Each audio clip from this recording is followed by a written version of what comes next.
da an buga su ban zama kwaye. Sabuwar waƙar Ado Isa Gwanja ta shekarar 2023 mai suna Luwai.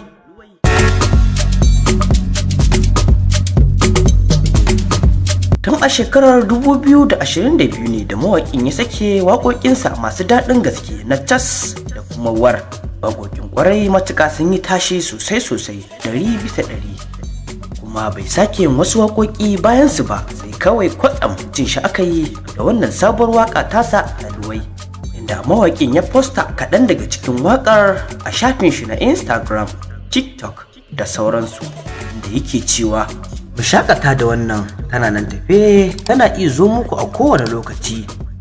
Haka mawaƙin ya wallafa a shafin shi na Instagram bayan da ya wallafa kaɗan daga cikin waƙar a shafin shi na Instagram, inda haka zalika ya wallafa kaɗan daga cikin waƙar a shafin shi na TikTok da yake cewa Luwai challenge.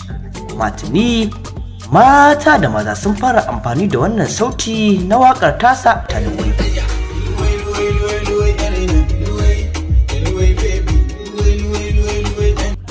Shin kuna ganin wannan waƙa ta Luwai za ta iya dokewar cas fagen suna?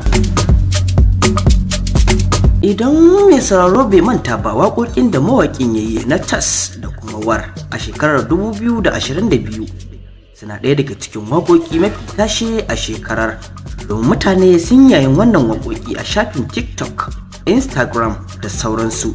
Kuma waɗannan waƙoƙi na war da tas ba inda ba su kurɗa ba, sai dai kuma kaɗan muka ji na daga cikin wannan waƙa ta Luwai. Ba mu sani ba ko akwai wani baiti wanda zai yi trending ƙwarai matuƙa har ya zo ya iya doke waɗancan waƙoƙi na baya. Shin kuna ganin wannan waƙa ta Luwai za ta iya doke waɗancan waƙoƙi na shekarar 2022? Muna jiran amsoshinku a gurin comment. Kada ku manta ku danna subscribe domin kasancewa da tashar Arewa Musical a kowane lokaci, sannan ku danna ƙararrawar sanarwa domin a rika sanar da ku da zarar mun ɗaura sababbin shirye-shiryenmu. Kada ku manta da cewa wannan waƙa ta Luwai tana gab da zuwa gare ku, domin kuwa kowane lokaci mawaƙin zai iya sakin wannan waƙa ta Luwai, domin hakan ya faɗi da bakinsa, kowane lokaci za ta iya zuwa gare ku. Dai kawai ku ci gaba da kasancewa da tashar Arewa Musical domin nishaɗantuwa da daɗaɗɗen shirye-shiryenmu. Farin cikin ku shine muradinmu. Sannan idan wannan bidiyo ya burge mai sauraro, danna mana alamar nan ta like, domin hakan shi ne ke ƙara mana ƙarfin gwiwar ci gaba da kawo muku shirye-shirye makamantan wannan. Sannan a yi mana comment. Gode da kasancewa da tashar Arewa Musical. Kada dai a manta da danna subscribe domin kasancewa da tashar a kowane lokaci, sannan a danna ƙararrawar sanarwa domin a rika sanar da ku da zarar mun ɗora sababbin shirye-shiryenmu.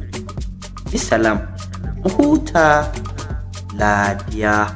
Kuntatuwarku kuntatuwarmu, farin cikinku shine namu. Arewa Musical.